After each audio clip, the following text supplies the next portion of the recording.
ખ્રિસ્તમાં મારા વહાલા ભાઈઓ અને બહેનો, આજે ફરી એકવાર હું તમને આ સબાસાના અધ્યયનની અંદર ફરી એકવાર આવકાર કરું છું.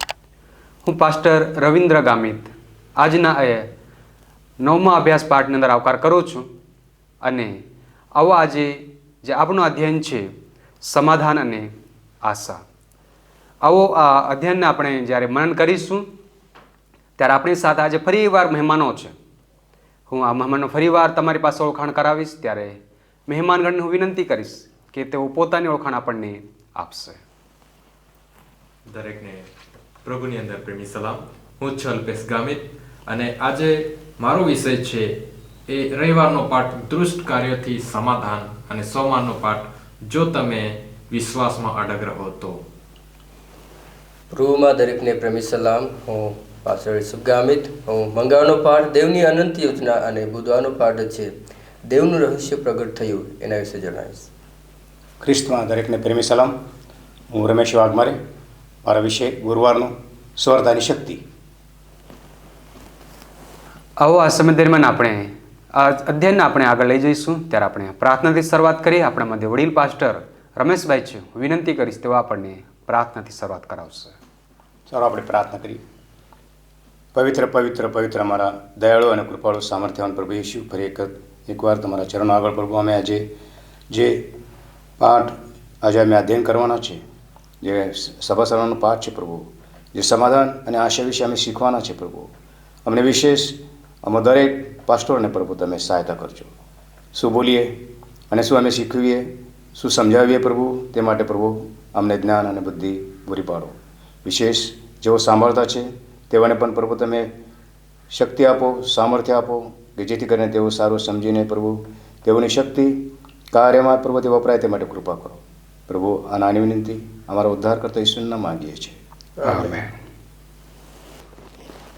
વહાલાઓ, આજે આપણે સબાસાના પાઠનું જ્યારે અધ્યયનમાં જઈ રહ્યા છે ત્યારે આજના સબાસાના પાઠનું અધ્યયન કરતા આજનું સ્મૃતિ સૂત્ર છે તે આપણને પ્રમાણે કહે છે, આપણે તેનામાં દેવના ન્યાયરૂપ થઈએ, માટે જેણે પાપ જાણ્યું ન હતું તેને તેણે આપણે વાસ્તે પાપરૂપ કર્યો. 2 કોરિન્થી 5મા અધ્યાય 21 કલમ. અહીં આજે પાઉલ આપણને સમાધાનની વાત કરે છે. હજી પણ પાઉલ આપણને એક સમાધાનની વાત શીખવી રહ્યો છે. અને આપણે જાણીએ છીએ કે એક ઘણા મોટા એક અવકાશની અંદર આપણે જ્યારે એક વ્યક્તિગત રીતે આ જીવન જીવીએ છીએ તેવા સમય દરમિયાન એક અલગ અલગ પ્રકારના વિચારો અને અલગ અલગ પ્રકારના કાર્યો આપણે કરીએ છીએ. પરંતુ અહીં આપણને વધસ્તંભ પરનું મૃત્યુ જે આપણા સમાધાન માટે છે, એમની સાથે દરેક ઘણી બધી બાબતો જે છે, પરંતુ વિશેષ કરીને મનુષ્યના પાપરૂપી સમાધાનને માટે જે ખ્રિસ્તે કર્યું છે એને લઈને આજે આપણે શીખી રહ્યા છીએ. અને વિશેષ કરીને એક પાપો દ્વારા દેવમાં જે આપણું જીવન છે તે અલગ થઈ ગયું છે અને એમને ખ્રિસ્ત પરના વિશ્વાસ થકી આપણે ફરીથી સમાધાન લાવી શકીએ એમના માટે આજ આપણે એ બાબતોને શીખી રહ્યા છીએ. અને સાથે આપણે આ જોયું છે કે આ કે અદ્ભુત એક મોટા એક અવકાશની અંદર આપણે ખ્રિસ્તથી અલગ જઈને આપણે એક મૃત્યુ તરફ જઈએ છીએ, પરંતુ ખ્રિસ્તે પોતે મૃત્યુ સહન કર્યું એ છે કે તે આપણને વાસ્તવિક જગતમાંથી તેમના પ્રેમ તરફ, આપણા પરિવર્તન તરફ, દેવની સુવાર્તા આપણે સાંભળીએ અને આપણને એક આશા પ્રાપ્ત થાય એ માટે દેવે તે કર્યું છે. અને પાઉલ એ યુગો યુગોથી છુપાયેલી જે આશા આપણા માટે છે તે આજે આપણા મધ્યે ખુલ્લી મૂકે છે. તો આવો આજે આપણે એ બાબતનું રહસ્ય જાણીએ કે ખરેખર ખ્રિસ્તનું મરણ, એમની અંદર આપણું સમાધાન અને આપણા માટે કઈ આશા છુપાયેલી છે. તો આવો આપણા મધ્ય પાસ્ટર અલ્પેશભાઈ છે તે આગલા ભાગમાં દોરશે અને આગળનું પ્રકાશનું જે રહસ્ય છે તે આપણને શીખવશે. સારું, આપણે રવિવારના પાઠની અંદર જઈશું.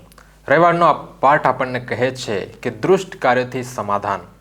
જ્યારે પાઉલ પ્રેરિતનો કોલોસીન્ય પત્રની અંદર જઈએ છીએ, 1 અધ્યાય 21મી કલમની અંદર, ત્યાં એક માનવ જાતિ માટે એક ચિત્ર ઊભું કરે છે અને એ ગંભીર છે. અને ત્યાં એ કહે છે કે એક સમય એવો હતો કે જ્યારે છે આપણે ઈશ્વરથી, આપણા દેવથી વિમુખ હતા, એટલે કે દૂર હતા. આપણું મન છે અને આપણા કામો છે એ દેવના દુશ્મન હતા. એટલે કે આપણા કાર્ય એવા ન હતા કે જે પરમેશ્વરને પ્રસન્ન કરી શકે અથવા તો દેવની સંગાતે હોઈ શકે. અને આ એક આપણે પાપી છે, આપણે દેવથી વિમુખ હતા, દુશ્મનો સમાન હતા. આ કડવું સત્ય છે, પણ સત્ય છે. અને હકીકતે છે આપણે દરેક પાપો કરીએ છીએ અને આપણો આ પાપી સ્વભાવ છે, આ જે કુદરતી સ્વભાવ છે, આ દેવની વિરુદ્ધ છે. અને પરંતુ જો આપણે એના વિમુખ હતા, આપણે દુશ્મનો હતા, એનાથી દૂર હતા, છતાં પણ છે દેવે ક્યારેય પણ આપણાથી અથવા તો આપણે જે પાપીઓ છે એ લોકોથી મોઢું નથી ફેરવ્યું, પરંતુ એના માટે સમાધાનની પહેલ કરી છે. આપણે નથી કરી, દેવે આપણા માટે સમાધાનની પહેલ કરી છે. અને એ કેવી રીતના સમજી શકીએ? વહાલો, આપણે ઉત્પત્તિના પુસ્તકની અંદર જઈએ છીએ, જ્યાં આદમ અને હવાએ પાપ કરે છે અને એ લોકો સંતાઈ જાય છે. ત્યારે પરમેશ્વર આવે છે, દેવ આવે છે અને શોધતો આવે છે અને પૂછે છે, કહે છે કે આદમ તું ક્યાં છે? આ એક પહેલ હતી કે એ પાપમાંથી એને કાઢવા, એનું સમાધાન કરવા માટે એને બોલાવે છે. આદમ એ ખુદ નથી જતો, પરમેશ્વર આપણને બોલાવે છે. તો તેવી રીતના આજે પરમેશ્વર આપણને શોધે છે. આપણે ગમે તેટલા ખરાબ પાપો કર્યા હોય, અપરાધો કર્યા હોય, તે આપણા દરેકની આ સમસ્યાનો ઉકેલ લાવવા માટે, એ સમાધાન કરવા, એ ઉકેલ લાવવા માટે પ્રયત્ન કરે છે. અને દેવે છે, ઈસુ ખ્રિસ્તે છે, આ પાપનો ઉકેલ લાવવા માટે પોતાને શું કરે છે? વધસ્તંભ સુધી લઈ આવે છે, એ ક્રૂસ સુધી લઈ આવે છે. અને એ આપણું સમાધાન છે એમાં.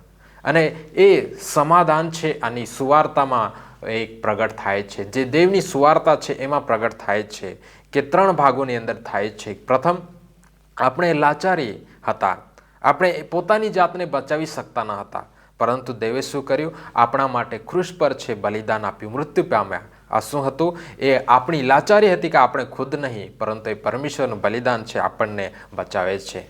ત્યાર પછી આપણે જોઈએ છીએ કે બીજો ભાગ એ છે કે જ્યારે આપણે વિશ્વાસ કરીએ છીએ, પસ્તાવ કરીએ છીએ અને ખ્રિસ્તના બલિદાનને સ્વીકારીએ છીએ, ત્યારે આપણે છે આ પાપોના બંધનથી મુક્ત થઈએ છીએ અને ન્યાય ઠરવીએ છીએ, ખ્રિસ્તમાં ન્યાય ઠરીએ છીએ. અને પછી આપણાને એ નવું જીવન આપવા ચાહે છે. અને નવું જીવન ત્યારે જ જીવી શકીએ છીએ જ્યારે આપણે એ પાપને સ્વીકારીશું, એ બલિદાન સ્વીકારીશું, અને ત્યારે ઈસુ ખ્રિસ્તની સાથે વિશ્વાસમાં એની સાથે એક નવું જીવન તૈયાર કરીશું, એની સાથે નવું જીવન લઈને આવશું. ત્યારે આપણે નવું જીવન શરૂઆત કરીશું.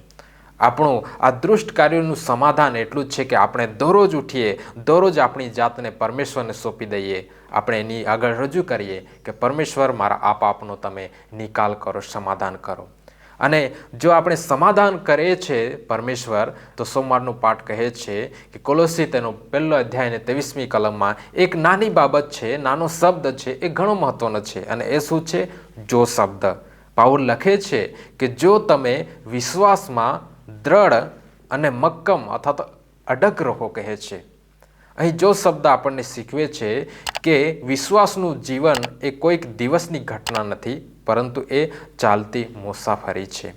અને ગ્રીક જે ભાષા છે એમાં આ જે મુસાફરી ચાલી રાખવો, જો વિશ્વાસ છે એ ચાલુ રાખવો, એના માટે એક ચાલુ રાખો, અડગ રહો, સત્યત મંડ્યા રહો, એવો અર્થ થાય છે. અને એ પાઉલ છે એના ઉદાહરણમાં જોવા મળે છે. આ ઉદાહરણ કેવી રીતના સમજી શકીએ? જ્યારે પાઉલ છે એ જેલમાં હતો અને છૂટીને આવે છે, ત્યારે એક સ્ત્રીના ઘરે જાય છે અને ત્યાં સુધી દરવાજો ઠોકતો રહે છે, જ્યાં સુધી ખોલી ન દે ત્યાં સુધી એ ખડખડાવવાનું ચાલુ રાખે છે. આ ચાલુ રાખવાની પ્રક્રિયા છે, એને સમજાવે છે. તો વિશ્વાસ પણ એવો જ છે, એ વિશ્વાસ પણ ચાલુ રાખવાની બાબત છે, ના કે એકવાર વિશ્વાસ રાખવાનું. અને આજની પેઢીની અંદર, આજની સમયની અંદર એક ખોટી માન્યતા છે કે એકવાર તારણ મળ્યું એટલે હંમેશા મળ્યું. પરંતુ પાઉલ છે અહીં એક બાબત આપણને કહે છે કે જ્યારે આપણે વિશ્વાસ પાયા પર દ્રઢ અને સ્થિર રહીશું, ત્યારે આપણું તારણ છે અને આશા છે એ સુરક્ષિત છે. અહીં શું શબ્દ છે? જો શબ્દ. આપણને સ્થિર રહેવા કીધું છે. અને સ્થિર કેવી રીતના રહી શકીએ એ કોલોસીના પત્રને પણ લખીને જણાવે છે. એ લોકોની ચિંતા કરતો હતો અને એટલા માટે શું કરે છે? એ કહે છે કે તમારો પાયો છે એ મજબૂત કરો, એટલે કે તમારું જે પ્રથમ સ્થાન છે એ દેવને આપો, એના વચન પર તમારું બાંધકામ કરો, તમારું ઘર છે દેવના વચનો પર નાખો. અને એ કહે છે કે કોઈ પણ તમારી જગ્યાથી હલાવી ન શકે, એટલા માટે અડગ રહો, વિશ્વાસુ રહો.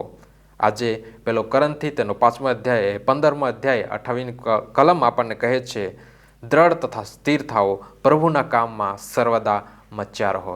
આજે આપણે વિશ્વાસમાં અડગ રહેવાનું છે.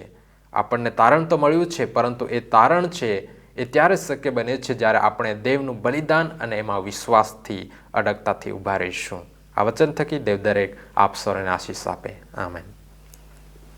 તો હાલો, આપણે સુંદર બાબત શીખી ગયા છે કે આપણે એક પ્રભુના બાળકો તરીકે દુષ્ટ કાર્યોથી પ્રભુ આપણું સમાધાન કરવા માગે છે. અને સાથે જે રહસ્યની બાબત એ છે કે આપણે એક પ્રભુના બાળકો તરીકે એક દેવમાં વિશ્વાસુ અને અડગ બની રહીએ. ત્યારે જઈને જે દેવે આપણને આશા અને જે આપણા માટે સમાધાનની યોજના કરી છે તે સફળ થશે. આવો આપણે આગલા ભાગમાં ફરીવાર વધીશું. આપણા મધ્ય પાસ્ટર ઈસુભાઈ છે, તે આપણને આગલા ભાગની અંદર દોરી જશે.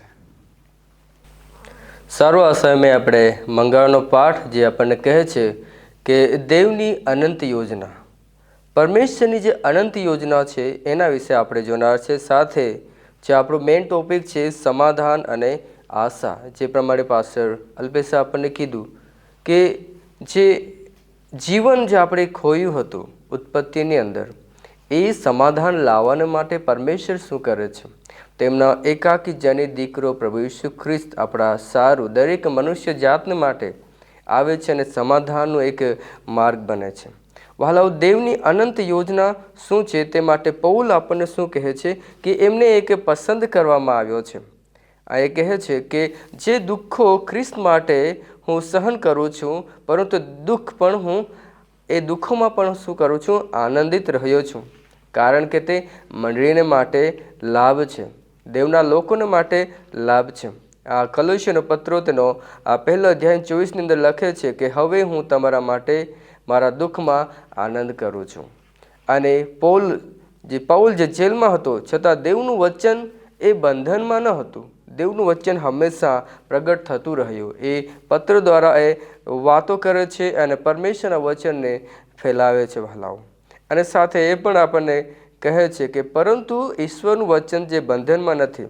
અને સાથે આપણે બીજો તિમોથી એનો 2 અને 9ની અંદર આ વચન લખવામાં આવ્યું છે. અને વહાલાઓ, અહીં આપણે જોઈએ કે દેવની જે અનંત યોજના છે એ આ જગત સર્જે તે પહેલાં જ આ ઘડવામાં આવી હતી. અને પૌલ એ જાણે છે અને તેની સેવા માટે એને વિશ્વાસ કરે છે કે પરમેશ્વરની સેવા માટે એક નાનો અમથો એક એ ભાગ છે. જે યોજના પરમેશ્વરે પહેલાંથી જ ઘડી હતી, એ યોજનાનો એક નાનો અમથો એક ભાગ હતો. અને એ યોજના માટે એ દુઃખ સહન કરવા માટે તૈયાર હતો. અને એટલા જ માટે એ જેલની અંદર પણ પરમેશ્વરની સેવા લઈને આગળ વધે છે વહાલાઓ. ઓકે, અહીં આપણે જોઈએ કે દેવની જે અનંત યોજના છે એ શું છે?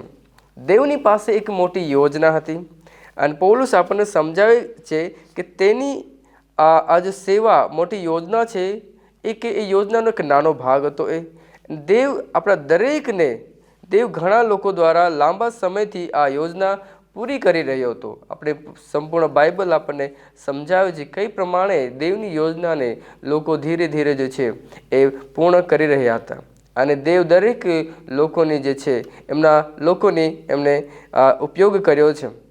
અહીં આપણા માટે શીખ જે છે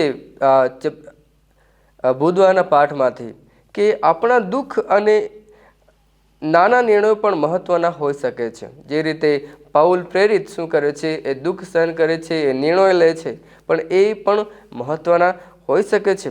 અને બીજી બાબત જે પાઉલુસ વિશે આપણે સમજી શકીએ છીએ કે દેવ આપણને મુશ્કેલ સમયમાં પણ સારા કામ માટે ઉપયોગ કરે છે. વહાલાઓ, ખ્રિસ્ત માટે સહન કરેલું દુઃખ જે છે વ્યર્થ કદી જતું નથી અને દેવ દરેક પરિસ્થિતિમાં પોતાની યોજના પૂરી કરે છે. અને વહાલાઓ, જે દેવનું રહસ્ય જે પ્રગટ થયું તેની વાત જ્યાં અહીં આપણા કરીએ છીએ ત્યારે વિશેષ પરમેશ્વરનું વચન કહે છે કે ઈશ્વરની યોજના લાંબા સમય સુધી એક રહસ્ય તરીકે છુપાયેલી હતી, પરંતુ પ્રભુ ઈસુ ખ્રિસ્ત દ્વારા તે પ્રગટ થઈ છે. જે આપણને કોલોસીઓનો પત્ર તેનો પહેલો અધ્યાય 26 કલમની અંદર આપણને મળે છે કે યુગો અને પેઢીઓથી છુપાયેલું રહસ્ય હવે તેના પવિત્રને પ્રગટ થયું છે. અને દરેકોને જે રહસ્ય હતું તે પ્રગટ થઈ ચૂક્યો છે. અને આ રહસ્ય એ છે કે પ્રભુ ઈસુ ખ્રિસ્ત બધા વિશ્વાસીઓની અંદર આપણાની અંદર વસે છે અને એ દરેક દ્વારા કામ કરે છે વહાલાઓ. અને વિશેષ આપણે એ પણ સમજીએ કે તમામ ખ્રિસ્તની અંદર એક મહિમાની આશા છુપાયેલી છે. કલસીઓના પત્રો 1 અને 27ની અંદર પણ એ આ બાબત આપણને મળી શકે છે. અને બીજી બાબત કે પ્રભુ ઈસુ ખ્રિસ્તના મૃત્યુ અને તેમના પુનરુત્થાન દ્વારા આજે યહૂદી અને અન્ય જાતિ જે કે પ્રમાણે વિધર્મી આપણે પણ એક પ્રભુથી અજાણ હતા, પ્રભુથી દૂર હતા, પણ આજે આપણે એક શરીર બન્યા છે, એક કલીસિયા બન્યા છે અને પ્રભુની અંદર આપણે એક બન્યા છે. અને એટલા જ માટે પ્રભુનું વચન આજે તે બધા જ લોકોને માટે છે, માત્ર યહૂદી માટે જ ન હતું પણ દુનિયાના તમામ લોકોને માટે જે છે આ રહસ્ય આપણા સમક્ષ પ્રગટ કરવામાં આવ્યો છે.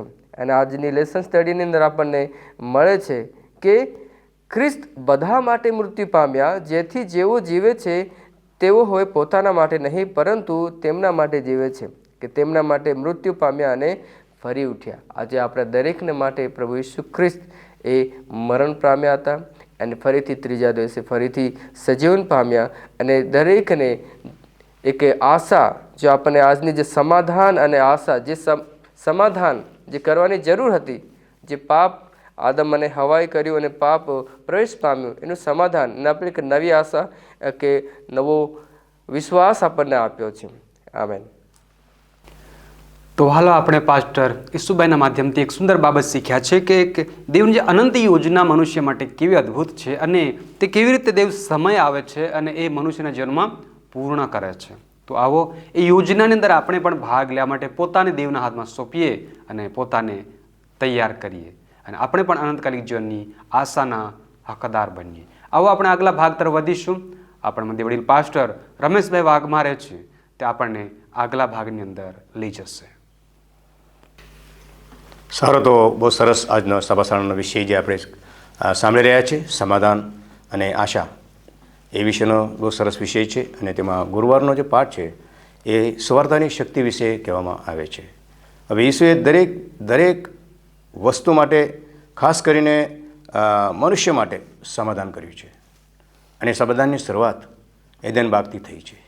ઈસુ પાસ્ટરે પાસ્ટરે કહ્યું છે કે જ્યાં આદામ અને હવાએ પાપ કર્યું અને ત્યાંથી જ તેઓ વિખોટા પડવા તૈયાર થયા, ત્યારથી જ પ્રભુ ઈસુએ ત્યાં સમાધાન કરવાની શરૂઆત કરી છે. ત્યાં અમે જાણીએ છીએ કે જે અનંત જીવનની જે આશા જે છે અને જે યોજના જે છે, આ દેવની યોજના છે, કોઈ મનુષ્યની યોજના નથી.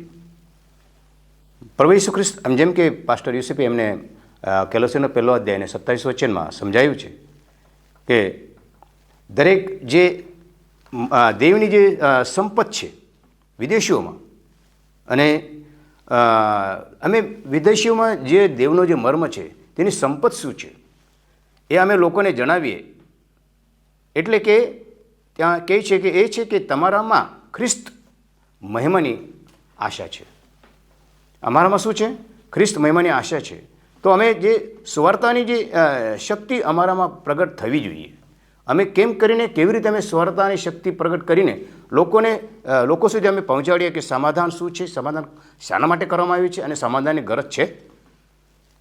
પાઉલ ધ્યાન આપે છે. શાના પર ધ્યાન આપે છે?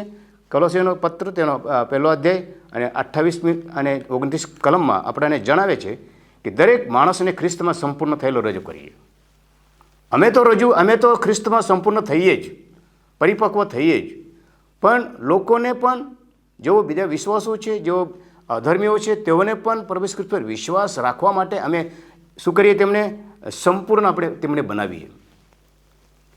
પાઉલના પ્રચારનું કેન્દ્રબિંદુ ખ્રિસ્ત છે, કેમ કે પ્રભુ ખ્રિસ્તને વધસ્તંભ પર ચડાવવામાં આવ્યા છે અને તેનું કેન્દ્રબિંદુ એ જ છે, એનું ટાર્ગેટ એ જ છે. અને અમારું પણ એ જ લક્ષ્ય હોવું જોઈએ કે પ્રભુ ખ્રિસ્તને અમે એની જે ધ્યેય છે, એનો જે ઉદ્દેશ છે તે અમે પૂરો કરીએ. એમ કે એફીસીઓના પત્રમાં પણ જે 5મા અધ્યાય છે ત્યાં 27મી કલમમાં ત્યાં પણ આપણને જોવામાં આવે છે કે ત્યાં પાઉલ જણાવે છે 5 અધ્યાય 27મી કલમ કે જેને ડાઘ, કરચલી કે એવું કંઈ ન હોય પણ તે પવિત્ર તથા નિર્દોષ હોય એવી મંડળી તરીકે પોતાને આગળ મહિમાન રજૂ કરે. અમે જે મંડળી છે, અમારું જે ચર્ચ છે, અમે લોકોના આગળ કેવી રીતે ડાઘ વગર, કરચલી વગર કેવી રીતે અમે લોકોના આગળ પ્રગટ કરી શકીએ. અહીં પાઉલ કહે છે ખ્રિસ્તમાં દરેકને પરિપક્વ રજૂ કરવાનો છે. 1:28 ત્યાં આપણાને કહે છે કે તે શીખવવા માટે અને તેની ચેતવણી આપવા કરે છે. 3 વખત પાઉલ ત્યાં શીખવે છે. એક તો તમે શું કરો, તમે પ્રભુ ઈસુ ખ્રિસ્તની વાત પ્રગટ કરો અને અમે બોધ કરીએ, ત્યાર પછી અમે લોકોને શીખવીએ. જો અમે પહેલી વાત તો પહેલાં તો અમારે સ્વીકાર કરવાનો છે, વિશ્વાસ એવો રાખવાનો છે, પરિપક્વ બનવું છે અમારે. અમે લોકોને શું શીખવીએ? જે સમાધાનમાં સુવાર્તાની જે શક્તિ છે, જે સમાધાન પ્રભુ ઈસુ ખ્રિસ્તે અમારા માટે કર્યું છે, એ સુવાર્તાની ઘણી મોટી શક્તિ છે. જો આ રીતે આપણે ઉપદેશોને સ્વીકારીને શાસ્ત્રની ચેતવણી પર જો વધારે ધ્યાન આપીશું તો આપણે પરિપક્વ ખ્રિસ્તીઓ બનીશું. અને પરિપક્વ ખ્રિસ્તી ક્યારે બનીશું એ મહત્ત્વપૂર્ણ જે ખ્યાલ છે. જેમ કે માતા પિતા બાળકને નાનપણથી જે શિક્ષણ આપે છે, એવી રીતે અમે પણ જેઓ નવા ખ્રિસ્તી હોય, જેઓ અવિશ્વાસમાં પણ હોય, તેઓને પણ એવા પરિપક્વ બનાવીએ કે ડાઘ વગર, કરચલી વગર. એમાં બધું સમાધાન આવે છે અને શક્તિ આવે છે સુવાર્તામાં કે અમે લોકોને કેવા પરિપક્વ બનાવીએ. અમારું ચર્ચ પરિપક્વ બનવું જોઈએ અને લોકો બીજા જે વિધર્મીઓ છે તેમને અમે પરિપક્વ બનાવીએ, વિશ્વાસુ બનાવીએ. બીજા મંડળીના લોકોને પણ અમે પરિપક્વ બનાવવા ઈચ્છીએ. એ જ પાઉલને આજે ઉદ્દેશ છે. અને પ્રભુ એ જાણે છે કે અમે એલન જી વ્હાઇટ કહે છે કે મને આપવામાં આવેલો પ્રકાશ ખૂબ જ બળજબરી ભર્યો હતો કે ઘણા લોકો અમારી પાસેથી નીકળી જાય. ક્યાં? અનંત જીવન પામે. દેવની જે યોજના છે તે પરિપક્વ યોજના ક્યારે બનાવીએ, લોકોને અમે ક્યારે પરિપક્વ બનાવીએ? અમે સારું શિક્ષણ, સારી સમજશક્તિ અપનાવીએ તો જ અમે લોકોને સ્વર્ગીય અનંત જીવનની અમે જે સમાધાન પ્રભુ અમારા માટે કર્યું છે તેના માર્ગ પર અમે લાવી શકીએ છીએ. ત્યાં કહે છે કે શૈતાનના દરેક પ્રેરક આત્માઓ અને સિદ્ધાંતોને ધ્યાન આપણે આપીએ. શૈતાનના જે કાર્ય છે તેને આપણે, તે સિદ્ધાંત છે તેના પર આપણે ધ્યાન આપવું જોઈએ. કે જૂઠા પ્રબોધકો, જૂઠા ઉપદેશકો જે કંઈ શિક્ષણ આપતા હોય તેમનાથી આપણે લોકોને ચેતવણી આપણે આપીએ અને તે સુવાર્તાની શક્તિ પ્રાપ્ત કરીએ. પ્રભુ કરે આપ સર્વને આશીર્વાદ આપે.